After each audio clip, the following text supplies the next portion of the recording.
Sebaiknya kita sikapi ini dengan bunga.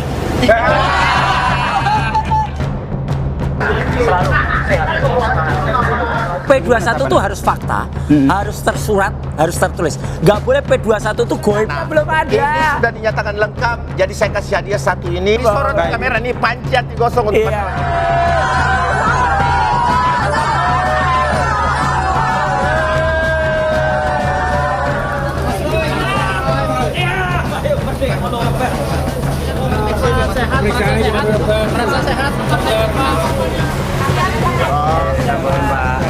Kita ikuti proses hukum yang ada sampai nanti di sidang pengadilan.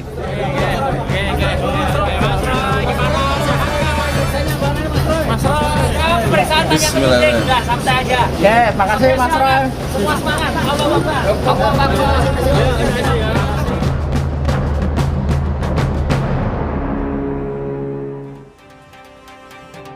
Saudara Kapolri Jenderal Listio Sigit Prabowo buka suara soal penangkapan Roy Suryo dan Dr. Tifa. Menurutnya penangkapan tersebut adalah bagian dari rangkaian prosedur jelang pelaksanaan sidang. Menurut Listio, penangkapan Roy dan Tifa harus dilakukan penyidik sebelum diserahkan ke kejaksaan. Dalam proses itu, Roy dan Tifa menjalani rangkaian pemeriksaan kesehatan dan administrasi. Hal itu untuk memastikan kondisi keduanya benar-benar baik.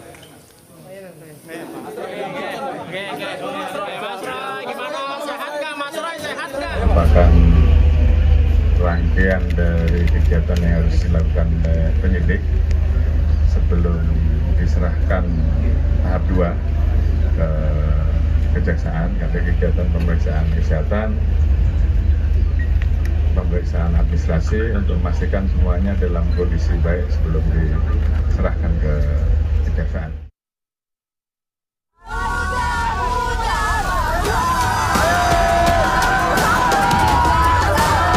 Sehari pasca polisi menangkap tersangka kasus fitnah ijazah Jokowi, Roy Suryo dan Dr. Tifa, tim kuasa hukum kini tengah mempersiapkan upaya pengajuan penahanan bagi keduanya.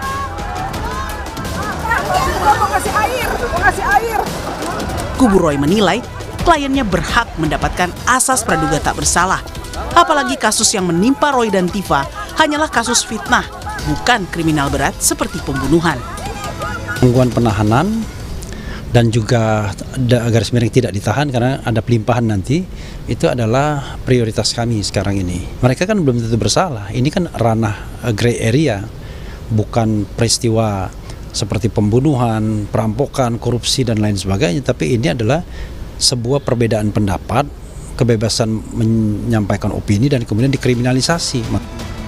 Sebelumnya dalam konferensi persnya, Direskrimum Polda Metro Jaya jelaskan, alasan penangkapan Roy Suryo dan Dr. Tifa adalah sebagai kelanjutan pelimpahan tersangka ke kejaksaan usai berkasnya dinyatakan sudah P21. Selanjutnya, polisi akan melakukan tes kesehatan hingga cross-check kembali seluruh barang bukti bersama kedua tersangka sebelum diserahkan ke Kejati DKI. Telah melakukan pengamanan terhadap para tersangka, yaitu Saudara RS dan Saudari TF. Kemudian juga penyidik akan melakukan serangkaian pemeriksaan kesehatan. Penyidik juga akan melakukan konfirmasi atas seluruh barang bukti yang akan dilimpahkan kepada jaksa penuntut umum. Konfirmasi dilakukan kepada para tersangka. Sementara itu, pelapor kasus fitnah ijazah yakni Joko Widodo menanggapi penangkapan Roy Suryo dan Dr. Tifa sebagai sebuah proses hukum yang harus diikuti. Jokowi juga tegaskan, keberadaan ijazah aslinya masih dipegang penyidik Polda Metro Jaya sebagai barang bukti untuk dibawa ke persidangan kelak. Ya, kita ikuti proses hukum yang ada sampai nanti di sidang pengadilan, karena nanti pengadilanlah yang akan memutuskan. Hadir langsung di persidangan? Iya, hadir, akan hadir. Nanti kan akan membawa ijazah aslinya ya ke persidangan? Iya, sesuai yang sudah saya sampaikan. Masih di Polda ya Pak itu ya, jasa? Iya, masih di Polda. Kasus fitnah ijazah Jokowi selangkah lagi akan memasuki tahap persidangan. Di tahapan inilah kubu Roy berharap pengujian akan keaslian soal ijazah bisa dilakukan untuk membuktikan ada tidaknya unsur fitnah dan pencemaran nama baik di kasus ijazah Jokowi. Tim Liputan, Kompas TV.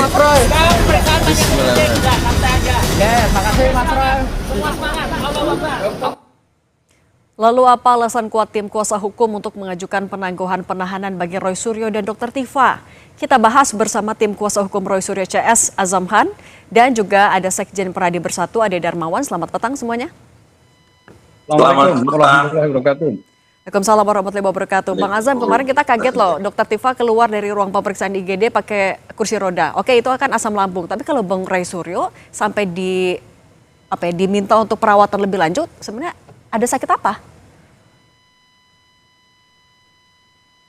Ini ke siapa? Bung Azam, Bung Azam. Ini. Oke, kalau Mas Roy itu sakit gula. Tapi sudah nggak ada masalah. Tadi istrinya juga udah kontak saya bahwa alhamdulillah nggak ada masalah gitu loh ya. Sehat dan siap menjalani apapun gitu loh ya. Berarti tapi sekarang masih di rumah sakit Polri, Bang? Iya, di rumah sakit Polri masih di situ. Bahkan dijaga ketat juga gitu loh ya. Dijaga ketat, tidak sembarangan bisa masuk kecuali tim inti penasihat hukum maupun keluarga atau istri lah, anak juga gitu ya. Artinya dalam konteks ini alhamdulillah sudah enak ya, baik Mbak Tifa maupun si Mas Roy.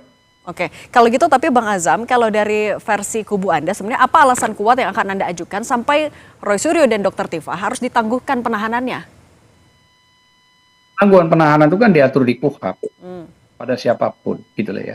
Artinya persoalannya bukan di situ aja, banyak hal gitu ya. Tentu walaupun itu diajukan penangguhan penahanan, ada yang menjamin kan begitu. Itu KUHP yang mengatur. Namun kalau untuk kesehatan itu sebenarnya kalau mengacu pada KUHP 142 huruf J, itu yang meminta adalah tersangka untuk diperiksa dan untuk mendatangkan dokter. Tapi etikat baik mungkin dari rekan Polda dan penyidik untuk memeriksa, oke, itu bagus lah ya. Yang penting poinnya itu memang ke arah untuk penyembuhan gitu loh ya. Oke, tapi namun berarti alasan kuatnya apa untuk diajukan nanti? Alasan kuat agar penangguhan penahanan itu dikabulkan? Ya karena kasusnya kasus ringan, ini kan bukan kasus ya pencurian dengan diperberat gitu loh ya. Bukan teroris, bukan koruptor, bukan kasus kriminal yang pembunuhan dan segala macam. Gray aja lah ini. Sebenarnya ini kasus ringan aja. Karena mungkin menyangkut figur besar, sehingga besar juga beritanya dan media juga kemana-mana. Itu kita maksud lah ya. Kita appreciate lah gitu lah ya. Saya minta tanggapannya Bung Ade juga ya. Bung Ade tadi kalau kata Bang Azam kasusnya ringan, jadi nggak perlulah sampai ditahan. Anda oke nggak sama itu? Ya, menurut kuasa hukum Mas Roy dan Dr. Tifa ya, kuasa hukum Dr. Tifa, bahwa ini bukan masalah yang berat ya.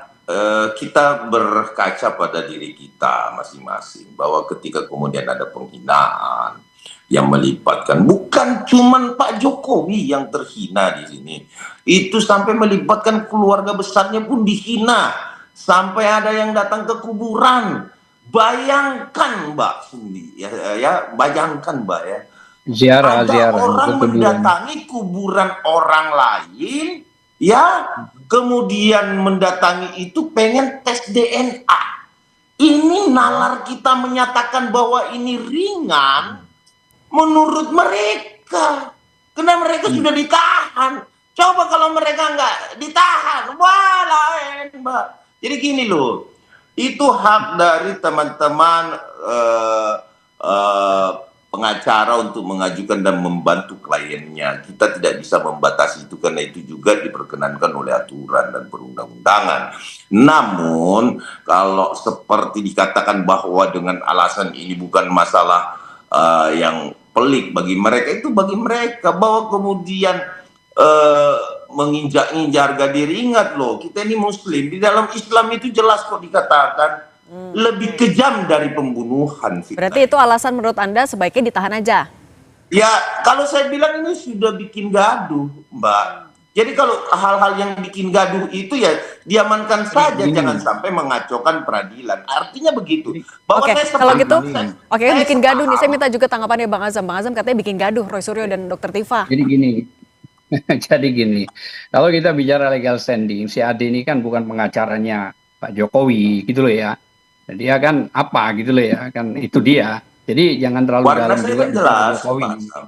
Bukan, maksudnya kan Anda bukan pengacaranya Jokowi kan begitu. Nah itu yang pertama yang harus dijawab ya, itu loh. Ya, jadi Terus begini loh. masalahnya Masalahnya karena bukan legal standing yang Iya. biasa saja, fokus pada perkara, jadi bukan menyangkut soal Jokowinya, gitu loh ya. Jadi apa tadi yang disampaikan soal masalah kekuburan itu kan tak udah perlu, nggak bisa berdebat ya, itu asalkan hal-hal nggak bisa yang tidak berdebat ya. penting Udah untuk legal disampaikan. standing ya. Sebentar, gue lagi ngomong, bro. Udah nggak punya, nggak Oke. punya ini ya. Bukan, nggak gue punya lagi bahan. ngomong, udah Nggak punya dengerin bahan. aja, gitu loh. Jadi gini, nggak usah juga bawa kuburan. Ya oke Iya, lah, itu lu- soal ziarah lah. Ya, Jadi gini, lihat dong. saya akan menanggapi ada satu persoalan Faktanya. yang urgent gitu loh ya. Kalau kita Faktanya mengacu pada dong. KUHP yang lama, dengerin aja dulu lah, ini keilmuan soal hukum ya. Kalau Iya. masalah KUHP lama, Kau paling ngerti hukum aja 881, kau. itu pasal 112, 113, Kau hafal pun itu tidak akan orang lepas, yang Roy. harus datang diperiksa, itu harus dipanggil sesuai KUHP itu. KUHP ya, Iya. itu 3 hari. Jadi kalau hari Jumat, itu harusnya Selasa sudah dapat surat. Sampai detik ini kita nggak pernah dapat surat apapun ya dari Polda. Ini yang harus kita kritisi berulang-ulang. Baik KUHP yang lama maupun KUHP yang baru 2025, termasuk pasal 100 juga, sama. Itu malah ada beberapa poin, 4 poin sampai 5 poin. Nah, Bang Azam. Setiap orang yang akan diperiksa itu harus ada surat.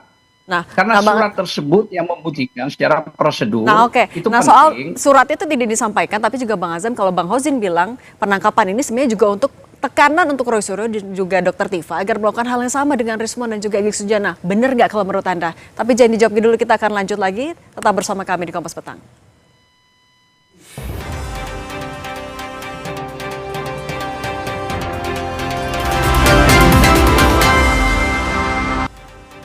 Kita lanjutkan lagi dialog bersama Bung Azam Khan dan Bung Ade Darmawan. Bung Azam, kalau kemarin Bang Hozinuddin bilangnya kalau penangkapan Roy Suryo dan Dr. Tifa ini adalah bentuk tekanan dari Solo agar mereka melakukan hal yang sama kayak Rismon dan juga Egy Sujana.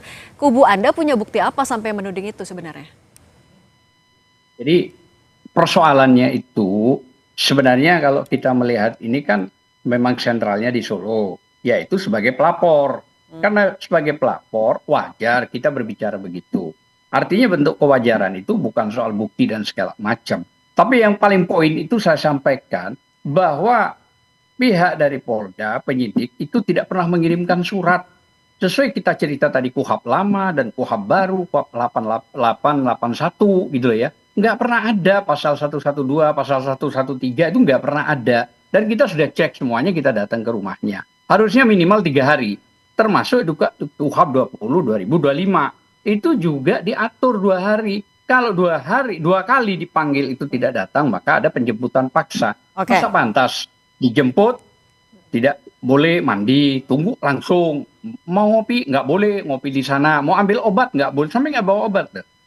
Si pihak dari Roy Suryo gitu ya. Nah kalau ada, Termasuk kalau Tifa dari juga kubu, mau ujian. oke sebentar, saya ke Bang Ade dulu. Kalau misalnya dari kubunya Roy Suryo CS menemukan adanya dalam tanda kutip kejanggalan, nah Bung Ade, kalau menurut Anda, apakah kejanggalan dalam penangkapan itu, jangan-jangan memang benar-benar ada tekanan juga dari Solo? Jadi gini, inilah yang selalu diinsinuasi dari para pihak. Mohon maaf ya, insinuasinya ini selalu berkoar-koar menghayal tentang adanya suatu pelanggaran hukum. Gini loh Mbak, kalau kita berbicara hukum ya, ketika ada pelanggaran hukum ya tentu lakukan upaya hukum, bukan koar-koar ya kan, bukan kita insinuasi, menuding, menuduh, karena terbiasa sudah menuding dan menuduh ini Mbak. Ada satu hal nih yang perlu saya sampaikan juga, bahwa ini rumah sakit Kramat Jati juga kalau memang sudah selesai pemeriksaannya, harusnya Roy dan Tifa kalau sudah sehat ya, itu dikembalikan ke sel Polda Metro Jaya ya kan.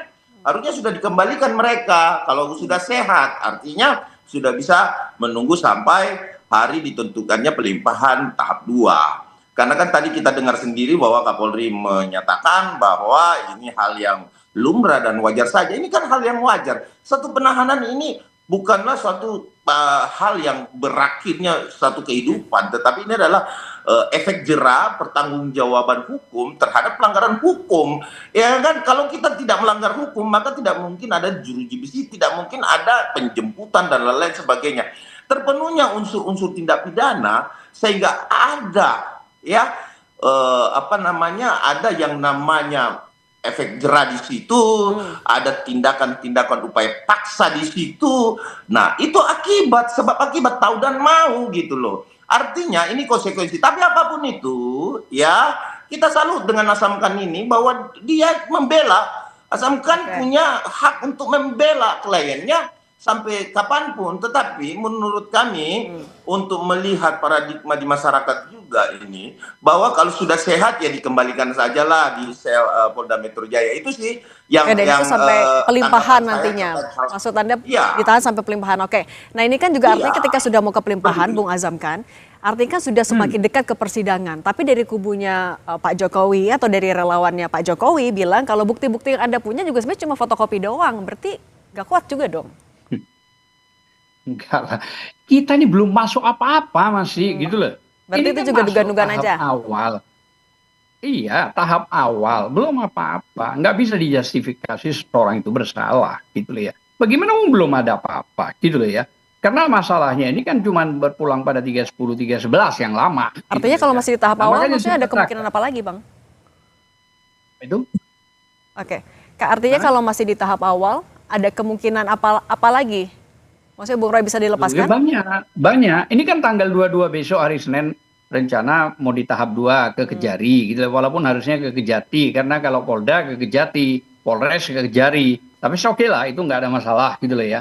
Nah, itu kan kita tinggal lihat bagaimana. Nah, di situ surat banyak yang akan kita ajukan gitu loh ya. Tentu kita tidak perlu menyampaikan di sini gitu loh ya. Tapi yang jelas saya katakan bahwa prosedur penangkapan ini tidak melalui format KUHP yang saya sebut tadi gitu loh ya. Yang pertama KUHP lama 881 pasal 112 113 itu minimal harus 3 hari ada surat. Masa semua mau ditabrak yang begini-begini. Nah, begitupun KUHP yang baru juga 2025. Berarti pra peradilan nih. Sama. Iya, pra peradilan betul. Itu nanti kita pertimbangkan semua bagaimana mau pra peradilan sementara waktunya memang dibuat skenarionya begitu. Artinya nanti kita ini kan dalam tim ini kan merapatkan apa yang terbaik gitu loh ya. Kan ada pra peradilan itu yang terbaik.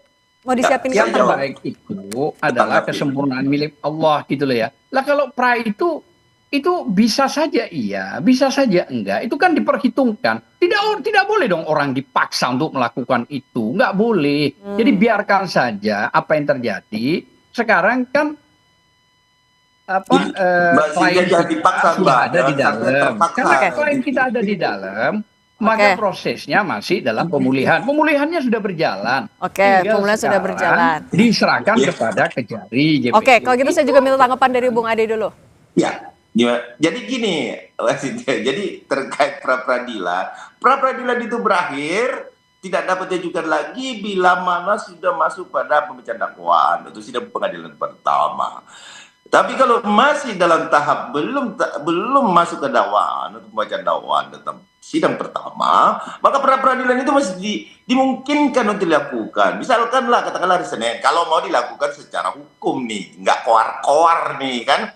Artinya ya saya mendukung, kita mendukung tapi tidak memaksa nih. Jangan sampai nanti dipaksa wartawan nih juga sama Mbak Cynthia nanti katanya kan jangan dipaksa-paksa nih ya. Nah, tapi Bung Ade kalau dibilang sudah diskenariokan ini sebenarnya gimana? Ya kalau dikatakan sudah skenariokan itulah yang menurut saya sesat pikir, sesat pendapat. Kenapa saya bilang begitu? Dari mana aja kan hari Senin bisa ngajukan kalau memang mau menempuh jalur hukum yang benar. Bukan memprotes. Kalau misalkan memang mau menangguhkan, dia juga surat, ya monggo hak juga. Itulah semua saya rasa instrumen-instrumen hukum kalau memang mau dijalankan ya monggo. Tetapi jangan kita ketika ada kesalahan dikatakan bahwa penyidik salah. ini salah, itu salah. Loh, tapi kita tidak mengambil langkah hukum, kan itu menjadi Nah, oke. Berarti Bang, sesat menurut saya tanya kami. ke Bung Azam, kalau gitu Bung Azam, langkah hukum yang akan dilakukan secepatnya nih sebelum nantinya pindah ke atau dilimpahkan ke pengadilan apa lagi? Nanti tentu kita pertimbangkan soal ini. Saya cuma mau memberitahu sesuai KUHAP, itu loh ya. Artinya ada dasar yang saya sampaikan.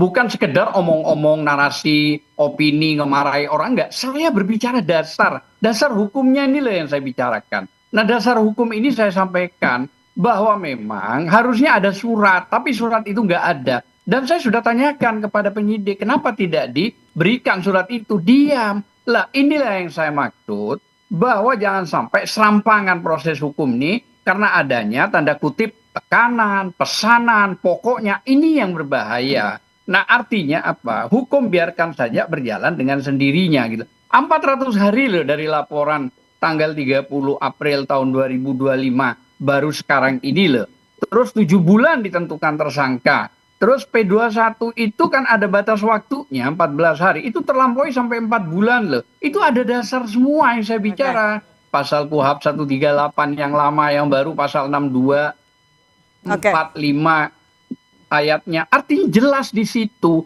Tapi kan kalau ini gitu melawan kekuasaan kita. Karena melawan kekuasaan. Maka kadang-kadang sah kalau kayak gitu. Oke, kita tunggu di hari Senin kalau gitu ya, Bung Azam dan Bung Ade, kita tunggu di hari Senin nanti prosesnya. Oke, Bung Azam. Mbak, saya tambahkan sedikit. Oke, singkat aja Bung Ade. Singkat aja. Bahwa gini, bahwa kemudian dikatakan ada orang besar, justru ya ini saya melihat ada atensi-intensi masuk ini sehingga pura-pura sakit nih. Ini harus dibuktikan. Kita juga akan mengarahkan. Oke, nanti dibuktikan. Oke, nanti kita lihat di persidangan juga ya. Kita juga lihat update di hari Senin. Bung Azam Khan dan Bung Ade Darmawan, terima kasih sudah berbagi bersama kami di Kompas Petang. Saya selalu